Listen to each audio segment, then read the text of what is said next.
С самого начала войны в большинстве российских школ прошло несколько специальных патриотических уроков, посвященных так называемой специальной военной операции. Первые из них состоялись уже 28 февраля. Состряпанные на коленке специальные учебные методички разослали во все общеобразовательные учреждения России. И по этим методичкам учителя пересказывали лекции Путина по истории Украины, рассказывали про импортозамещение и санкции, ну и, конечно, проводили параллели между нынешней войной и Великой Отечественной. Разве ж можно не изгадить память о Великой Отечественной, если есть такая возможность? Также учащимся по всей стране показали открытый урок «Защитники мира», на котором два мужика гипнотизируют бедную школьницу. Мы не атакуем жилых домов, мы не бьем по мирным гражданам, мы не уничтожаем социальную инфраструктуру, детские сады, школы, водоканалы, подстанции. Мы принуждаем к миру Украину, не допускаем развития ее военного потенциала. В некоторых регионах нашей страны местные министерства и департаменты образования проявили свою собственную инициативу. В Москве, наоборот, многие школы из-за страха перед родителями тихонько саботировали обязательные мероприятия. В столице правящему режиму даже пришлось бросить в бой тяжелую артиллерию. Встречи с московскими учителями провели аж Мария Захарова и Маргарита Симоньян. Сегодня поговорим о том, насколько тяжелый ущерб нашей стране наносят все эти занятия псевдопатриотизмом, и проведем свой собственный урок патриотизма настоящего. Покажите школьникам, если таких знаете.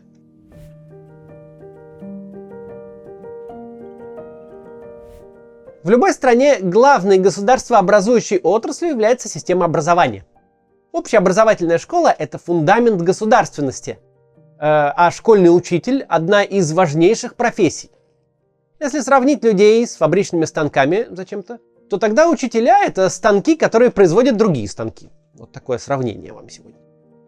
Вы можете посмотреть мой старый ролик, кстати, где я рассказывал о том, как израильские школы среди пустыни из ничего создали государство стартапов. Нормальная общеобразовательная школа выполняет следующие функции. Она дает знания, формирует навыки мышления, учит отбирать и анализировать информацию, помогает социализироваться, занимается воспроизводством нации. Последняя из перечисленных функций не так очевидна, но ничуть не менее важна, чем все остальные. Приведу опять же израильский пример. Там вместе живут арабы и евреи, причем евреи съезжаются в Израиль со всего земного шара. У эфиопского еврея и еврея из России нет ничего общего, кроме национальности и, может быть, религии. Два разных образа жизни, два разных мира. Но их дети поступают в первый класс, и уже через одно десятилетие они становятся новым поколением граждан государства Израиль, которые практически ничем друг от друга не отличаются. Израильская школа – это в прямом смысле слова фабрика по производству израильтян. Я в нее ходил, правда, из меня израильтянин не произвелся, но ничего. Само по себе патриотическое воспитание в школах не является каким-то злом, в общем, короче говоря. Для государств с пестрым составом населения, вроде Израиля, Соединенных Штатов или России, это и вовсе необходимость. Ведь люди разных национальностей, религий, которые говорят на разных языках, должны мирно сосуществовать в одной стране. Для этого им необходимо видеть друг в друге соотечественников, чувствовать себя гражданами своего государства и ощущать принадлежность к гражданской нации. Но проблема в том, что в нашей стране эта главная государствообразующая отрасль образования является как раз самой заброшенной. Современная российская школа – это такой дистрофик, балансирующий на грани голодной смерти. Мало того, что тысячи наших школ нищенствуют и не могут себе позволить даже неунизительный туалет, так у них еще и на одном плече сидит Министерство просвещения, а на другом – Рособорнадзор. Причем Рособорнадзор – это вообще служба, которая вообще ни зачем не нужна. Она просто множит документооборот и заставляет педагогов вместо заслуженного отдыха заполнять тонну никому не нужных отчетов. Время от времени царь-государь вспоминает о том, что в царстве-государстве есть какие-то там школы. Тогда он обращается к Министерству просвещения и Рособорнадзору и говорит такой: а пускай школы изобразят патриотизм. Здесь есть одна хорошая новость и три плохих. Хорошая новость состоит в том, что почти все эти жуткие державные потуги в реальной жизни тонут в бесконечном море бюрократии. Государственная пропаганда лишь создает иллюзию, будто она добралась до каждой российской школы. И, кстати, оппозиционные СМИ неосознанно играют ей на руку, пугая читателей, дескать, всем российским детям промывают мозги. Но в действительности чиновникам обычно нет никакого дела до того, что там происходит в школьных классах. Им нужна только пачка отчетов и приложенный к ним фотоотчет. Вот учитель, вот учащиеся, патриотическое мероприятие состоялось. А замученный бюрократией и переработками учитель, которому в нагрузку дали эти уроки патриотизма, мягко говоря, не самый убедительный агитатор. Ему лишь бы отчитаться, чтобы все от него отстали. Это хорошая новость. Но тем не менее, даже эта имитация державного патриотизма отнюдь не безвредна. Первое. В редких случаях школьникам может попасться по-настоящему пламенный оратор, который умеет глаголом сжечь сердца людей. Это может быть какой-то особенно заряженный учитель или человек, приглашенный со стороны. Такое может случиться. Если вот эти вот успешные агитаторы смогут запудрить мозги хотя бы 10 или даже 5% подростков, то для нашей многомиллионной страны это уже огромный ущерб. Второе. Многие миллионы наших сограждан с самого детства приучаются к цинизму и лицемерию. А ну-ка, выстроились в линейку и сделали патриотические лица для фотоотчета. Наташа, подними выше подбородок, не патриотичненько. Сережа, ты выглядишь недостаточно одухотворенно. Ну все, готово. Можно разойтись. Регулярное участие в такой показухе не сделает из ребенка солдафона, желающего убивать украинцев. Но эта показуха убивает в детях искренность. Она учит их, что постоянное притворство – это норма жизни. Более того, притворяться – это прямая обязанность молодого россиянина. Ведь в отличие от марксизма-ленинизма, путинизм не имеет никакой теоретической проработки. В нем нет систематизации. Он состоит лишь из сделанных на коленке методичек. И эти методички еще и постоянно противоречат друг другу. В итоге социально одобряемое поведение в России – это вертеть свое мнение туда-сюда, как флюгер. Кроме того, российская школа учит двоемыслию. Антикоррупционная пьеса Гоголя «Ревизор» – это хорошо. Но самому выступать против коррупции – предательство Родины. Красиво декламировать стихи Пушкина – это здорово, но вдохновляться ими – чистой воды экстремизм. Согласно государственной программе, ученик обязан выучить наизусть монолог Чацкого из «Горя от ума». Но не дай бог ученику самому высказаться в духе Чацкого.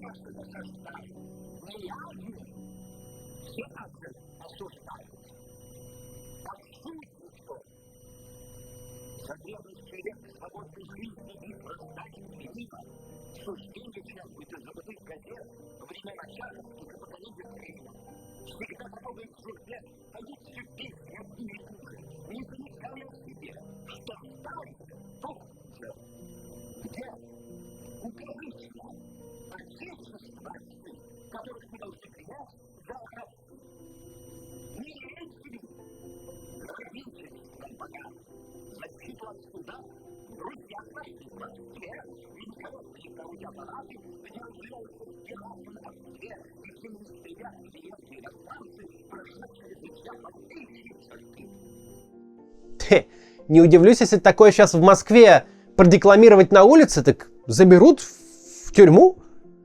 Третье. Для путинского режима характерна гиперэксплуатация любых духовных ценностей, будь то религия, историческая память или важные праздники. То же самое и с патриотизмом. При Путине это настолько понятие затаскали и извратили, что сейчас любые разговоры о любви к родине у большинства подростков вызывают две реакции. В лучшем случае это открытое отторжение. Мол, как же вы нас достали этими своими патриотизмами, памятью предков и прочим. Ну а в худшем случае они просто цинично надевают на себя маску. Типа, хотите от меня одухотворенное лицо для фотоотчета? Ну получите. Только не думайте, что я верю хоть единому вашему слову. Государству, в котором молодежь получила все эти травмы, придется потом долго лечиться. Многим понятиям придется возвращать их истинный смысл, очищая от наслоений государственной пропаганды. Патриотизм в их числе. Быстрая вставка про нашу книгу «История новой России». Она приехала на склад в Москве, можно ее покупать, и будет обычная доставка. Мы постараемся открыть еще продажи на Амазоне, чтобы те, кто за границей, проще могли заказать, чтобы не такая дорогая доставка была. Если еще хватит что-нибудь от тиража, он довольно быстро там расходился. Но сегодня я хочу объявить небольшую акцию. На этой неделе я буду в Германии. У меня есть с собой 2 книги. Для зрителей из Германии вот такая вот история. Я видел сообщение, что люди хотят подписанную книгу. Но так как книги в Москве, а я нет, мы это делать не можем. Пока в мире существует одна всего подписанная книга, я одну подписал. Мы сейчас проведем что-то типа вроде аукциона для зрителей из Германии. Вы можете сделать донат на мой канал любым способом. Сегодня и завтра. Если он будет 200 евро или выше, то вы получите просто книгу. Но с авторами 2 самых высоких донатов мы свяжемся, пригласим на ужин в Мюнхене или в Берлине, мы там с вами поболтаем, и вы получите книгу с подписью. Если сделаете донат, то отпишитесь обязательно по ссылке в описании, чтобы мы знали, куда книгу слать и с кем связываться. Подойдет Patreon, Boosty или крипта. Вот, все, возвращаемся к ролику.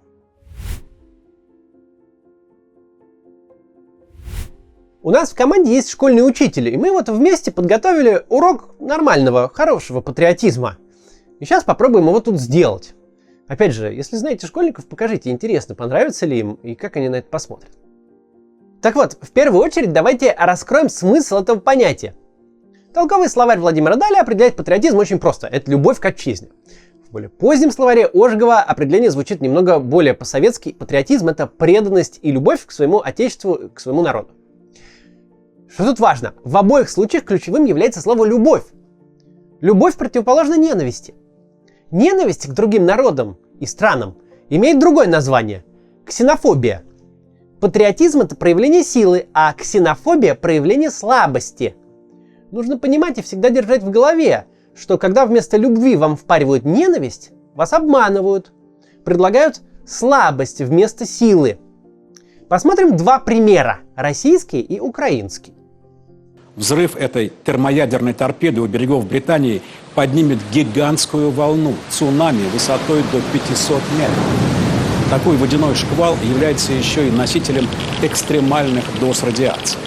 Пройдя над Британскими островами, он превратит то, что от них, может быть, еще и останется, в радиоактивную пустыню, надолго непригодную хоть для чего-то. И я постоянно борюсь здесь за то, чтобы мы сорвались в такую вот в ненависть, да? А давайте ненавидеть москалив, а давайте там кастрировать, а давайте отрезать, а давайте убивать, давайте пленных расстреливать. Ни в коем случае нельзя этого допустить, потому что все эти слова падают на благодарную почву и поднимают в крови у нас тот же самый культ, а вот позволить ему здесь случиться, это худшая форма проигрыша. Это куда хуже, чем Буча. Даже если при этом не упадет ни один волос ни с одной головы, они все упадут потом. Не замазаться в этот культ смерти, в культ издевательств, в культ наслаждения мучениями жертв. Вот это его характернейшие признаки, я его очень хорошо ощущаю. И здесь вот это нужно вытормозить. Поэтому я постоянно говорю, европейская армия европейской страны, у нас ставка на свет, у нас ставка на волю, на свободу. Только мы можем это вытормозить. И вот сейчас идут бои за это. Дальше. Москвичи, возможно, помнят, как в нулевые годы в метро наравне с рекламой висели всевозможные мотивационные плакаты а-ля «дарите девушкам цветы» или «улыбка – недорогой способ выглядеть лучше». Благодаря такой социальной рекламе вся Москва выучила наизусть цитату философа Фрэнсиса Бэкона «Любовь к родине начинается с семьи». Между прочим, это отличная цитата. Патриотизм – это любовь к своей стране, а страна – это в первую очередь люди. Те, кто живут в ней сейчас и жили в ней раньше. История государства, как в капле воды, отражается в каждой отдельно взятой семье. В израильских школах каждый ученик в рамках программы должен написать небольшую книжку или брошюру истории своей семьи. В российской же системе сейчас силен карго-культ. Это когда бездумно копируются какие-то практики, подсмотренные на Западе. Например, с 1 сентября этого года во всех российских школах неделя должна начинаться с поднятия флага, чтобы как в Америке. Прям представляю, как будут заряжены патриотизмом школьники, которые по понедельникам будут вставать раньше ради вот этой церемонии. А вот израильскую практику исследования истории своей семьи я бы обязательно перенял. В моем детстве не было никаких открытых электронных баз данных вроде памяти народа или открытого списка. А сейчас каждый школьник, не выходя из дома, может увидеть, как конкретно его предки соприкоснулись с различными страницами истории страны. С героическими и трагическими, вызывающими чувство гордости и чувство скорби. Кстати, умение скорбеть – это качество настоящего патриота. Настоящий патриотизм – это не только салюты на 9 мая, но и цветы у Соловецкого камня, и возвращение имен. Одна из самых патриотических песен, кстати, которую я слышал, это песня «Россияне» группы ДДТ. Там есть и про подвиги на фронте, и про бараки в Колыме. Потому что мы больше любим нашу страну не тогда, когда считаем, что ее история идеальна, а когда понимаем, через что ей пришлось пройти. Но у нас в последнее время под патриотизмом почему-то понимают сплошной бравурный праздник. Даже 22 июня, который в России официально называется День памяти и скорби, это день начала Великой Отечественной войны. Так вот, стали его не то что отмечать, а скорее даже праздновать. Вот, смотрите. Пусть Господь преклонит милость свою над Отечеством нашим, над народом нашим и нашими вооруженными силами. Со знаменательным, скорбным, но одновременно торжественным днем всех вас сердечно поздравляю. Это он по случаю дня начала Великой Отечественной войны говорит. Вместо отбытия повинности на всевозможных линейках и показухах полезнее ощущать свою настоящую сопричастность к своей стране. В школах должны учить изучению истории своей семьи, своего дома, своей улицы, вовлекать ребенка в общественную жизнь. Кто смотрит американские мультфильмы, тот знает, что там в школах патриотическое воспитание не сводится исключительно к произнесению клятвы на верность американскому флагу. Дети ведут избирательные кампании на выборах президента школы, издают свою независимую газету, делают какие-то проекты. В нашей стране иногда пытаются что-то из этого скопировать, но получается лишь неработоспособная имитация. А от одного словосочетания «проектная деятельность» современным российским школьникам и их родителям становится дурно. Почему так? Потому что истинная суть всей этой воспитательной работы состоит вовсе не в том, чтобы отчитаться, как у нас. Смысл в том, чтобы уже в детстве каждый почувствовал свою возможность повлиять на жизнь вокруг себя, что-то в ней изменить. Сначала в пространстве школы, а затем и в пространстве страны. Как раз из-за того, что в путинской автократии под патриотизмом понимается исключительно потребление правильной информации и отсутствие самостоятельной активности, всевозможные патриотические практики, продемонстрированные на Западе, на нашей почве не работают. Как в анекдоте, что не делай, получается автомат Калашникова. А у нас пытаешься скопировать бойскаутов, а получается юнармия.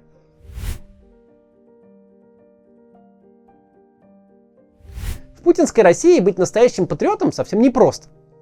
Потому что это все равно, что плыть против течения.